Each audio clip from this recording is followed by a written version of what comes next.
Soy la hermana Margarita. Pascual. Hermana Nati Olmedo. Yo soy Marc. Yo soy Esther. Son nuestros hijos. Y Alberto Vera Aréjula.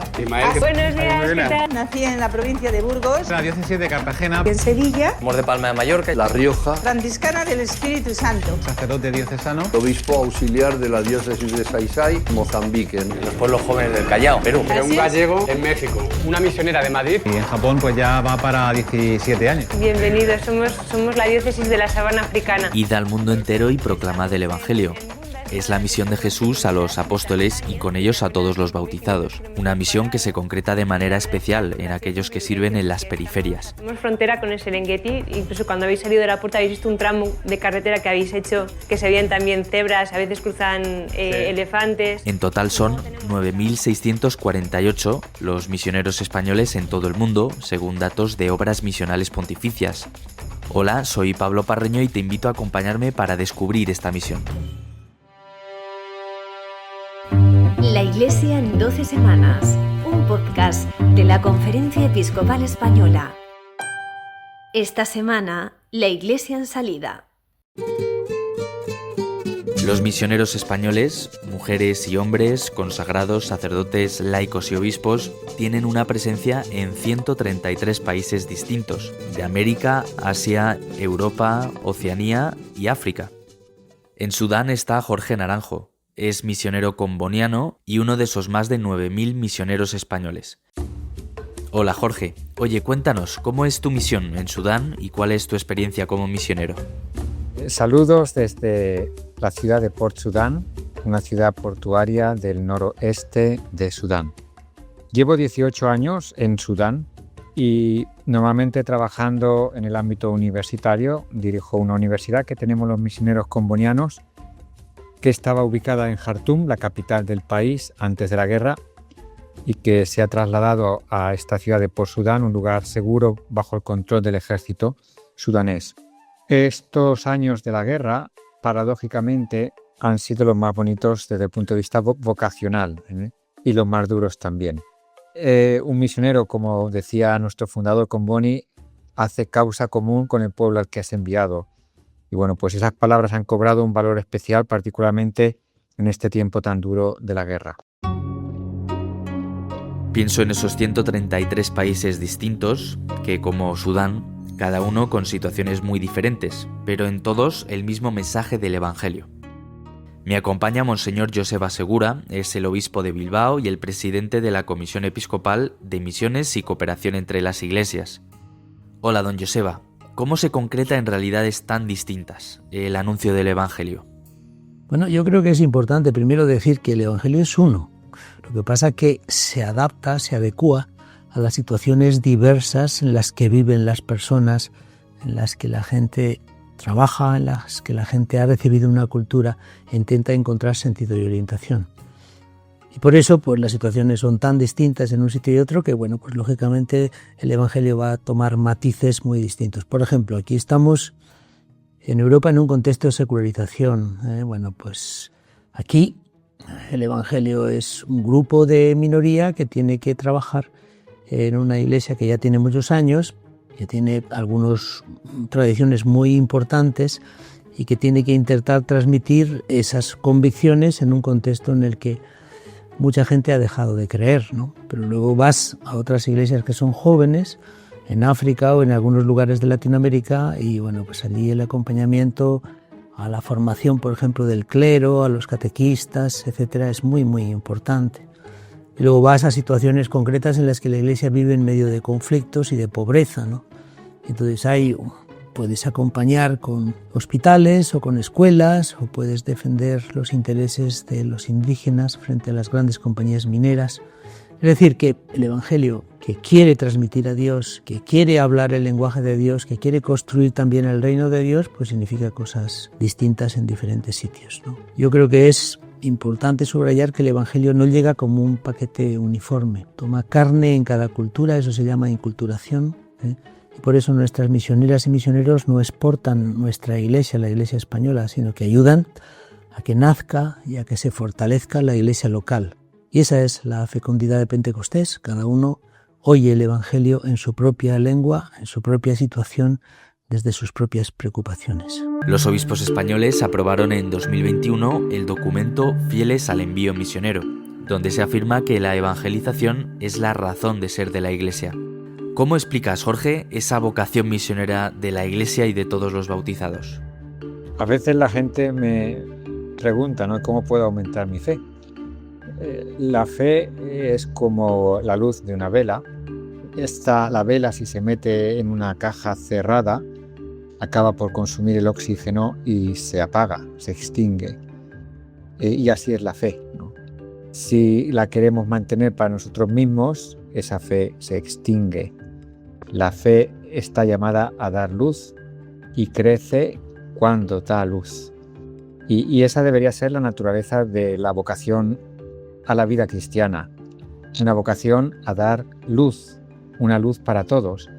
Y bueno, en un cierto sentido, la misión es precisamente ser portadores de luz. Ya, listo. Arriba la mano derecha. En el nombre del Padre, del Hijo, del Espíritu Santo. Amén. Creo, Señor, pero aumenta mi fe. Creo en ti, Para impulsar esta vocación misionera, la Conferencia Episcopal Española creó el Fondo Nueva Evangelización. Desde entonces ha subvencionado más de 5.000 proyectos con más de 50 millones de euros. La mayoría a África, seguido de América, Asia, Europa y Oceanía. ¿En qué consiste este fondo, don Joseba? En 1997, la Iglesia Española crea el fondo para canalizar y responder a una necesidad que se había detectado. Hay organizaciones que son de Iglesia o fuera de Iglesia que ayudan a desarrollar proyectos sociales, pero no hay recursos, o cada vez es más difícil encontrar recursos que apoyen estrategias y elementos importantes para la evangelización. Y entonces nosotros, justamente en el fondo, estamos centrados en eso. No son proyectos asistenciales, sino proyectos de evangelización. Y por eso ayudamos a construir capillas, ayudamos a construir iglesias, ayudamos a formar a catequistas, a seminaristas, a religiosas y religiosos locales.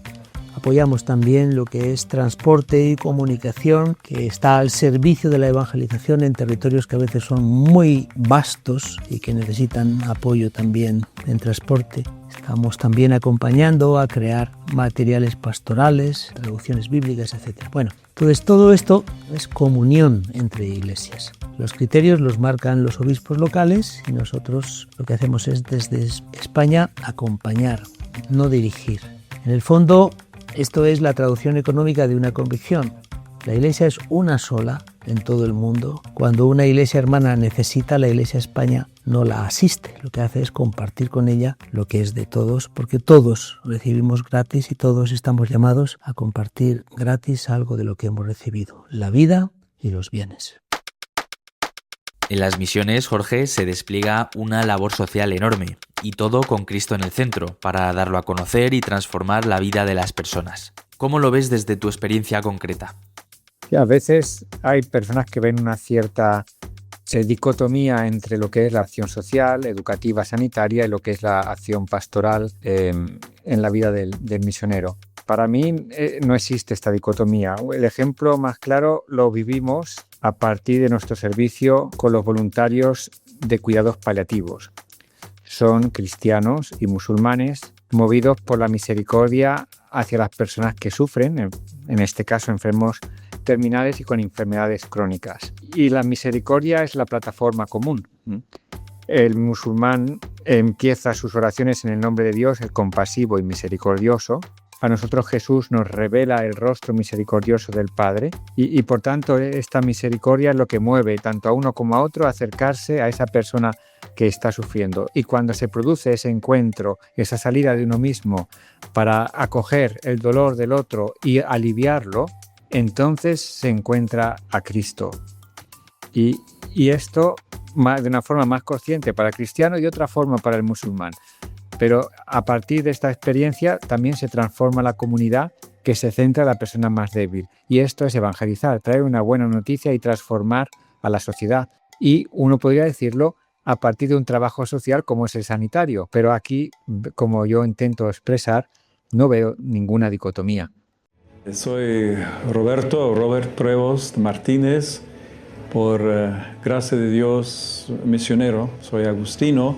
Ahora todo el mundo le conoce como León XIV, pero antes fue misionero en Perú. Allí vivió cerca de 40 años y fue obispo de la diócesis de Chiclayo. Ayudando a todos a comprender que la misión no es de unos pocos, de aquellos que llamamos misioneros, que van a otros lugares, sino que la vocación a ser misionero la recibimos todos desde el bautismo. La entrevista es con los agustinos recoletos. Fue grabada en 2019, pero se publicó un día después de ser elegido papa en 2025. En la diócesis, en la iglesia, estamos tratando de promover de verdad un espíritu misionero donde todos los bautizados... Don Joseba, vamos a fijarnos en un pasaje del Evangelio. ¿Cuál refleja mejor esta vocación misionera? Pero podíamos elegir varios, pero al que me sale el primero es el de Juan 20:21, que dice: como el Padre me ha enviado, así también os envío yo. Es decir, que trabajar en misión significa compartir y prolongar la misma tarea que Jesús tuvo como centro de su vida, la razón por la que llegó a este mundo. Y esto va a hacerlo con la ayuda del Espíritu. La Iglesia no tiene una misión, la Iglesia es misión toda ella. Y esta tarea conecta con la resurrección y conecta con el mensaje del perdón y de la misericordia con las que el resucitado saluda a las comunidades que han sido, a las que son y en las que poco a poco van a ser cada vez más fuertes en el futuro. Y si me dices otro texto, pues yo igual apuntaría el de los discípulos de Maús en Lucas 24, ¿no? Dice que permaneció con ellos y lo reconocieron al partir el pan.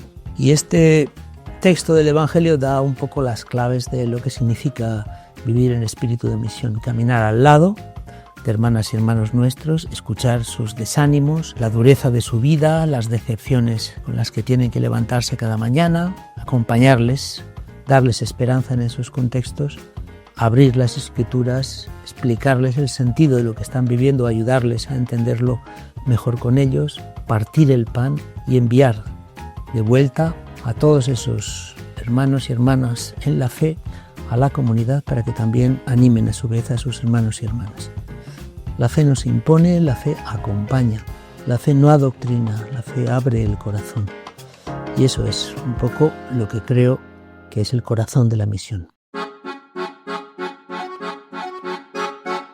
Este episodio ha sido posible gracias a Monseñor Joseba Segura y Jorge Naranjo. Además, muchos de los cortes que habéis escuchado son del programa Misioneros por el Mundo, de 13 Televisión, y que os invito a ver.